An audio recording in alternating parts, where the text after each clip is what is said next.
आज हम मानव अधिकार दिवस के बारे में समझेंगे कि मानव अधिकार दिवस कब, क्यों, कैसे और इंडिया में पहली बार कब मनाया गया, स्वतंत्रता और समानता क्या होता है मानव अधिकार दिवस में, और इसके उद्देश्यों की प्राप्ति कैसे की जाती है या कि किस प्रकार इसके उद्देश्यों की प्राप्ति की जाएगी। ठीक है, तो इसको ये एक ऐसा अधिकार है बेटा जो कि हर व्यक्तियों को प्राप्त है, चाहे वो किसी भी जाति का हो, किसी भी धर्म का हो, किसी भी लिंग का हो, किसी भी भेद का हो, कुछ भी हो, स्त्री हो, पुरुष हो, बच्चा हो, बूढ़ा हो, जवान हो, कोई भी हो, हर एक व्यक्ति का एक जन्म सिद्ध अधिकार है। जन्म सिद्ध अधिकार मतलब कि वो अधिकार जो उसे जन्म से ही मिला है। तो मानव अधिकार दिवस एक ऐसा अधिकार है जो जन्म से ही सभी व्यक्तियों को समान रूप से मिला हुआ है। ये कब मनाया गया है? ये 10 दिसंबर 1948 को सबसे पहली बार मनाया गया था। ठीक है, उसके बाद ये इंडिया में सबसे पहली बार 28 सितंबर 1993 में मनाया गया। इसका ये उद्देश्य है कि हमको ये पता चले कि कम से कम कि हम एक इंसान हैं और इंसान होने के नाते हमारे क्या अधिकार हैं, जैसे स्वतंत्रता का अधिकार, समानता का अधिकार और शिक्षा का अधिकार, धर्म का अधिकार। हम किसी भी जाति में, किसी भी लिंग में, किसी भी भेद में हम अपने आप को रूपांतरित कर पाएँ।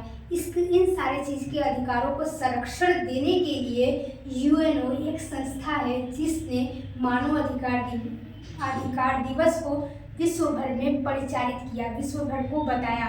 ठीक है, तो मानव ने उस संस्था ने क्या किया, मानव को उनके अधिकारों से जोड़ा। ठीक, तो मानव के अधिकारों से जोड़ने से मानव को भी ये पता चले कि उनका कुछ अधिकार है जिसका उनको संरक्षण करना है, उनको वृद्धि करना है, अपने अधिकारों से चुप नहीं बैठना है, अपने अधिकारों के लिए लड़ना है। फॉर द एग्जाम्पल, अगर कोई व्यक्ति छोटा है या बड़ा हो और वो स्कूल जाना चाहता है, ठीक है, वो पढ़ना चाहता है, अगर उसे कोई रोक रहा है कि नहीं आप स्कूल नहीं जाओगे, आप पढ़ नहीं सकते, आप कहीं जा नहीं सकते, या आपको खाने को ये चीज़ नहीं खा सकते, या आप ऐसी बात नहीं कर सकते, इस तरह से कुछ भी कैसी भी, बस मानव द्वारा हनन न हो और अपने सुख शांति के लिए, अपनी स्वतंत्रता के लिए यह अधिकार बनाया गया है। तो अगर कोई व्यक्ति इस प्रकार की चीज़ों को, किसी को रोक रहा है, किसी भी व्यक्ति को, तो वो क्या कर सकता है, वो अपनी सूचना को, यानी कि अपने जो भी राइट्स के जरिए अगर कोई भी उसे परेशानी है तो वो सुप्रीम कोर्ट भी जा सकता है, वो हाई कोर्ट भी जा सकता है, वो किसी भी कोर्ट में अपनी अपील को दर्ज कर सकता है। अपील ही नहीं दर्ज कर सकता, बल्कि अगर उसे अपील करने के बाद न्याय की सुनवाई ना हो, यानी कि उसके पास अगर पैसा ना भी हो, तो भी वो अपने राइट्स के लिए लड़ सकता है। कैसे लड़ सकता है? तो वो कैसे लड़ सकता है वो बताएगा।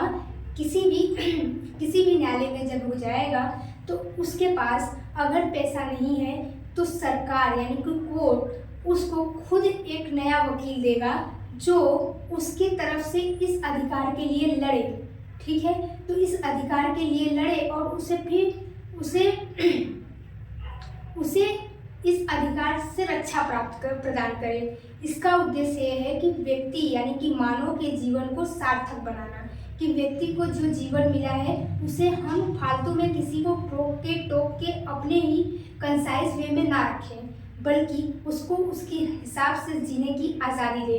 ये बताता है ह्यूमन राइट डे। ऐसा नहीं है कि ह्यूमन राइट्स सिर्फ एक ऐसे व्यक्ति के लिए है जो बहुत पढ़ा लिखा हो या जो बहुत होशियार हो या जिसको पूरी दुनिया, ऐसा कुछ नहीं है। ये सभी व्यक्तियों के लिए समान है, लेकिन सभी को पता नहीं होगा। क्यों नहीं पता होगा? अवेयरनेस की कमी। अवेयरनेस की कमी के कारण व्यक्तियों को कई बार ये नहीं पता चलता है कि वो किस प्रकार का व्यक्ति है, मतलब उसको किस प्रकार के अधिकार दिए गए हैं। ठीक है, तो धीरे धीरे उसको क्या होता है कि वो अपने अधिकारों से ही पीछे आते जाता है। उसको पता ही नहीं होता कि अगर मैं कोई काम कर रहा हूँ और इस काम को कोई छीन के फेंक दे रहा है हमारे, ठीक है, तो हम उसके लिए बोल सकते हैं, यानी बोल ही नहीं सकते, हम तो कोर्ट भी जा सकते हैं, लेकिन ये अधिकार लोगों को पता नहीं है। इसी को संरक्षण देने के लिए एक और अधिकार बनाया गया है, सूचना का अधिकार।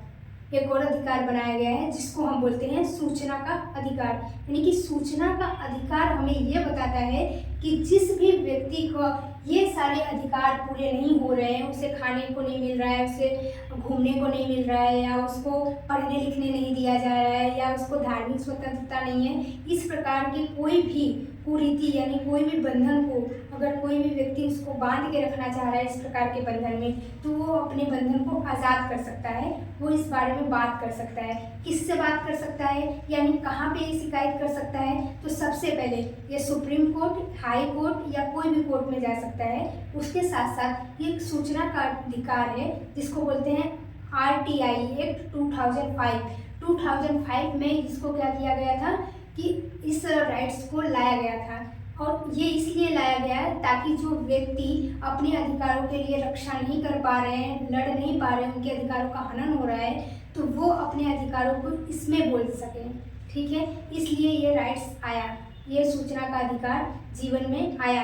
लेकिन व्यक्तियों को तब भी नहीं पता होगा क्योंकि उन्होंने क्या किया, इतना सारा जीवन में ये सारी चीज़ों को समझा ही नहीं है, ये सारी चीज़ों को यहाँ तक पहुँचा ही नहीं है कि हमारे देश में ये इस चीज़ की सुविधा है। ऐसे ही अगर किसी को पता चल जाए कि हमारे देश में ये सारी चीज़ की सुविधा है तो व्यक्ति अपने अधिकारों के लिए लड़ लेगा, वो कह लेगा। ठीक है, तो मेरे हिसाब से इसका उद्देश्य है कि जीवन में अपने अधिकारों की रक्षा के लिए हमें लड़ना चाहिए और जीवन को अपने सार्थक बनाना चाहिए, न कि दूसरे की पाबंदियों में रह के निरर्थक बनाना चाहिए। तो चलिए इन्हीं शब्दों के साथ अपने वाणी को देती हूँ विराम।